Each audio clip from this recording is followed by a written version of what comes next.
আসসালামু আলাইকুম। আমি Mohammad Masud Rana, AI technician, American dairy limited. আপনারা স্ক্রিনে একটা বাচ্চা দেখতে পাচ্ছেন। বাচ্চাটি এডিএল কোম্পানির 100% সাইওয়াল সিমেনের বাচ্চা। বাচ্চাটির মা একদম পিওর দেশি, একটা পিওর দেশি গাভী থেকে এডিএল 100% সাইওয়াল এর রেজাল্ট। বাচ্চাটির বয়স মাত্র 2 মাস 10 দিন।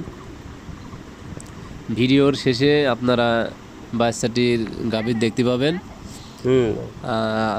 মেহেরপুর ও গাংনী পার্শ্ববর্তী যারা আছেন তারা প্রযোজনের জন্য আমার স্ক্রিনে দেওয়া নাম্বারটির সাথে যোগাযোগ করতে পারেন।